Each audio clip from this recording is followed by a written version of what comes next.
नमस्कार, राष्ट्रपोस्ट से मैं पवन केसवानी। भारत इस वक्त 80% लिथियम चीन से मंगाता है। बाकी 9 देशों से भी भारत को लिथियम की आवश्यकता पड़ती है।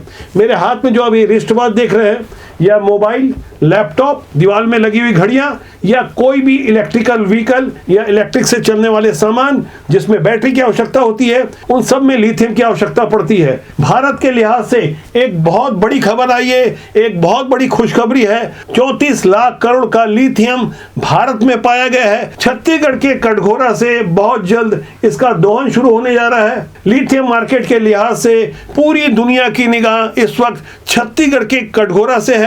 वैसे तो छत्तीसगढ़ एक पिछड़ा राज्य कहलाता है, लेकिन लिथियम की इतनी प्रचुर मात्रा मिलने के बाद छत्तीसगढ़ की संपन्नता आने वाले दिनों में देखने को मिलेगी। छत्तीसगढ़ में बेरोजगारी एक बड़ी समस्या है। लिथियम और रोजगार से जुड़ा ये खास विश्लेषण मैं आज आपके लिए लेकर के आया हूं। हमें सिलसिलेवार ढंग से समझना होगा कि किस तरह से इस व्हाइट गोल्ड से छत्तीसगढ़ ही नहीं बल्कि पूरे भारत के लिए कुछ बहुत बड़ा होने जा रहा है। देश की पहली लिथियम खदान छत्तीसगढ़ के कोरबा जिले के कटघोरा के खूचापुरा में शुरू होने जा रही है। इस इलाके में करीब 250 हेक्टेयर इलाके में 10 से 12 हजार ppm लिथियम कंटेंट की उपलब्धता मिली है। लिथियम मिलने की पुष्टि जूलॉजिकल सर्वे ऑफ इंडिया ने की है। सरकार की ओर से तय की गई दर से 76% अधिक की दर पर इस खदान को नीलाम भी किया जा चुका है। इसका ठेका Mikey south mining private limited को मिला है। दिल्ली में नेशनल मिनरल एक्सप्लोरेशन ट्रस्ट की 6वीं गवर्निंग बॉडी की मीटिंग में छत्तीसगढ़ के मुख्यमंत्री विष्णुदेव साय के प्रतिनिधि के रूप में मंत्री श्याम बिहारी जायसवाल ने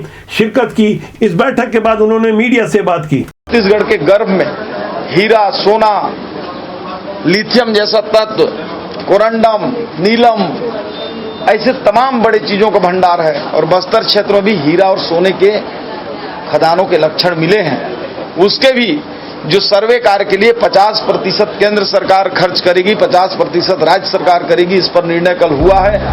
लिथियम को लेकर मुख्यमंत्री विष्णुदेव साय का एक ट्वीट सामने आया है, जिसमें उन्होंने लिखा है, छत्तीसगढ़ के लिथियम से बढ़ेगी देश की विकास की रफ्तार। अपनी इस पोस्ट के दूसरे पैरा में उन्होंने लिखा है, इस खदान के शुरू हो जाने से हमारा छत्तीसगढ़ आने वाले समय में देश के अग्रणी राज्यों में से एक होगा और विकसित भारत 2047 के निर्माण में छत्तीसगढ़ लिथियम भंडार का अहम योगदान होगा। भारत को अपनी पेट्रोलियम जरूरतों के लिए खाड़ी देशों पर निर्भर होना पड़ता है। मौजूदा दौर में जहां इलेक्ट्रिक वाहनों की बढ़ोतरी हो रही है, इसके लिए भारत को चाइना के ऊपर डिपेंड होना पड़ता है। करीब 80% लिथियम आज की तारीख तक भारत चाइना से मंगाता रहा है। 2020 से भारत लिथियम आयात करने के मामले में दुनिया में 4थे नंबर पर रहा है।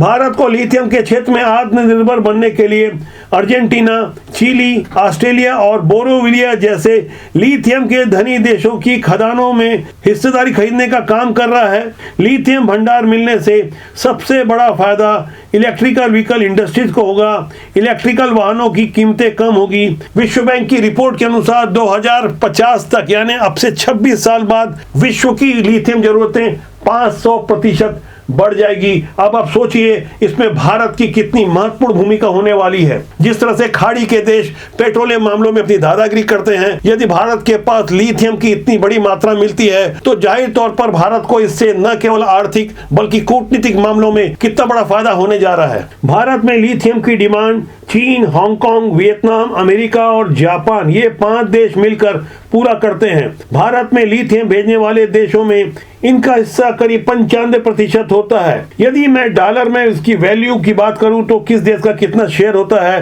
तो चीन करीब 53.76% लिथियम की जरूरतें भारत की पूरी करता है। इसी तरह हांगकांग 29.94% लिथियम सप्लाई करता है। वियतनाम 4.99% लिथियम सप्लाई करता है। अमेरिका का शेयर है 4.08, जापान का शेयर है 2.3%। ऐसे ही बहुत कम मात्रा में बाकी और भी देश हैं, Korea, Singapore, Chile, Malaysia, Germany, ये देश भी बहुत थोड़ी मात्रा में भारत के लिए लिथियम सप्लाई करते हैं। अब मैं पूरी दुनिया की यानी ग्लोबल मार्केट डिमांड की बात करूं तो 2001 में पूरी दुनिया की डिमांड थी 70,000 टन लिथियम। लेकिन अब हालात बदल चुके हैं। 2001 से लेकर मौजूदा समय में पूरी दुनिया में लिथियम की कितनी जरूरत है, इसे आप अपनी स्क्रीन में देखकर समझ सकते हैं। ग्लोबल मार्केट डिमांड लिथियम की 70,000 टन LCE है, जिसमें 5% इस्तेमाल बैटरी के लिए होता है। चीनी मिट्टी के बर्तन, glass, catalyst for rubber production और एल्युमिनियम प्रोडक्शन के लिए भी 2001 में लिथियम की जरूरतें होती थी, लेकिन अब जरूरतें कहीं ज्यादा बढ़ चुकी है। डिजिटल का युग है, मोबाइल का जमाना है। अब हम आगे बढ़ते हैं। 2015 की यदि मैं बात करूं तो मार्केट पूरी तरह बदल चुका था। 2001 में जहां लिथियम का 5% इस्तेमाल बैटरी के लिए होता था, 2015 तक लिथियम का बैटरी में इस्तेमाल 39% तक होने लगा। चीनी मिट्टी के बर्तन, ग्लास के लिए 24%, मेडिकल जरूरतों के लिए 5%, लुब्रिकेंट के लिए 12%, बल्कि अन्य नॉन बैटरी के लिए भी 20% लिथियम का इस्तेमाल होने लगा। इस तरह ग्लोबल डिमांड बढ़कर 2015 तक 1,63,000 टन LCE हो गई। जबकि मैं मौजूदा हालात की बात करूं, 2025 तक बैटरी मार्केट आज से 2 गुना हो जाएगा। लिथियम इलेक्ट्रिकल व्हीकल के लिए 38% इस्तेमाल होगा, जबकि नॉन बैटरी के लिए भी 30% लिथियम की जरूरत पड़ेगी। एनर्जी स्टोरेज के लिए 6%, ट्रेडिशनल बैटरी के लिए 12% और ई बाइक्स के लिए भी 14% लिथियम की जरूरत मौजूदा हालात में है। इस तरह से ग्लोबल मार्केट डिमांड बढ़कर 5,34,000 टन LEC मौजूदा समय में हो चुकी है। मैंने अभी जो जानकारी दी, इससे आप अंदाजा लगा सकते हैं कि छत्तीसगढ़ के कोरबा जिले का कटघोरा का वो 250 हेक्टेयर का इलाका कितना महत्वपूर्ण हो चुका है। उससे भी कहीं ज्यादा महत्वपूर्ण बात खासकर छत्तीसगढ़ वासियों के लिए होगी, जहां रॉयल्टी का 76% छत्तीसगढ़ को ही मिलेगा और DMF फंड की जो आकुल संपदा मिलेगी, जाहिर तौर पर इससे न केवल छत्तीसगढ़ का विकास होगा, मामला सीधे तौर से रोजगार से भी जुड़ा है। मौजूदा समय में जो देश के राजनीतिक हालात हैं, जिस तरह की दशा दिशा है, हाल में ही जो लोकसभा चुनाव संपन्न हुए हैं और उस चुनाव में मोदी के नेतृत्व वाली NDA को जिन भी कारणों से वैसी सफलता नहीं मिली जिसकी उम्मीद लगाई जा रही थी, तो उसमें एक बहुत बड़ा मुद्दा बेरोजगारी का था। वैसे ही बेरोजगारी का मुद्दा छत्तीसगढ़ में भी कायम है। मौजूदा हालात में सीधे तौर पर लिथियम से छत्तीसगढ़ की दशा और दिशा बदलने वाली है। जन सरोकारों से जुड़ी हुई ऐसी तमाम खबरों को हम लगातार आपसे साझा करते रहते हैं। मेरा आपसे आग्रह है कि राष्ट्रबोध आपका अपना जनमंच है, इसे सब्सक्राइब जरूर करें, जिससे आपका और हमारा नाता लंबे समय तक मजबूती से जुड़ा रहे। तो आज के लिए इतना ही। मेरा आपसे आग्रह है कि चैनल को देखें, लाइक करें, शेयर करें, सब्सक्राइब करें। नमस्कार।